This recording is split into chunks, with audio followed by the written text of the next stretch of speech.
தினமும் விவிலியம் வாசிக்கிறீர்களா? அன்பார்ந்தவர்களே, நாம் எவ்வளவு பரபரப்பாக இருந்தாலும் நம்முடைய முதல் செயலை விவிலியத்தோடு தொடங்குவோம். ஒரு நாளைக்கு ஒரு அதிகாரம் வாசிக்க நமக்கு வெறும் 5 நிமிடம் கூட ஆகாதே. தேவையற்ற எத்தனையோ விஷயங்களுக்காக நாம் நேரத்தை செலவிடுகிறோம். ஆனால் நம்மை படைத்த இறைவனோடு 5 நிமிடம் செலவிட நமக்கு நேரம் இல்லையா? உங்கள் முதல் கடமையாக அதிகாலையில் எழுந்து விவிலியம் எடுத்து வாசியுங்கள். அதை தியானித்து ஜெபியுங்கள்.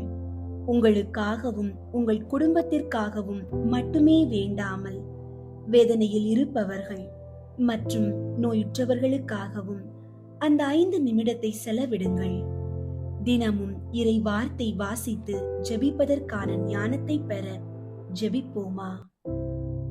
அன்பு இயேசுவே, ஞானத்தின் ஊற்றே, இந்த ஆசீர்வதிக்கப்பட்ட நேரத்தில் உம்மிடம் வருகிறோம். மனிதர் அப்பத்தினால் மட்டுமல்ல, மாறாக கடவுளின் வாய்ச்சொல் ஒவ்வொன்றாலும் வாழ்வர் என்று எங்களுக்கு கற்று தந்தீரே. அந்த இறை வார்த்தையை தினசரி வாசிக்கும் ஆர்வத்தை எங்களுக்கு தாரும்.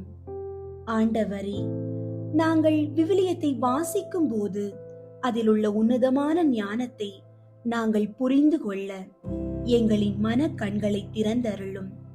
எங்களின் பரபரப்பான வாழ்க்கையில் உமக்கு முதலிடம் கொடுக்கவும், ஒவ்வொரு நாளும் ஒரு அதிகாரமாவது வாசித்து உம்மோடு உறவாடவும் எங்களுக்கு உறுதி தரும் ஆவியை தாரும்.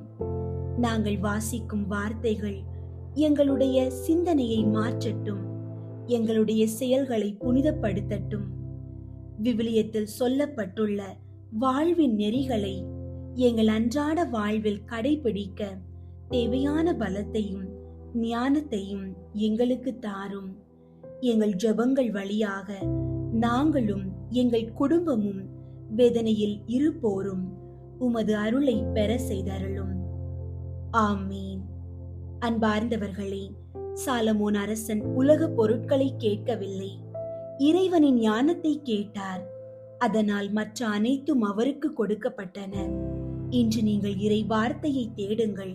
உங்கள் வாழ்வின் மற்ற தேடல்கள் அனைத்திற்கும் விடை கிடைக்கும்.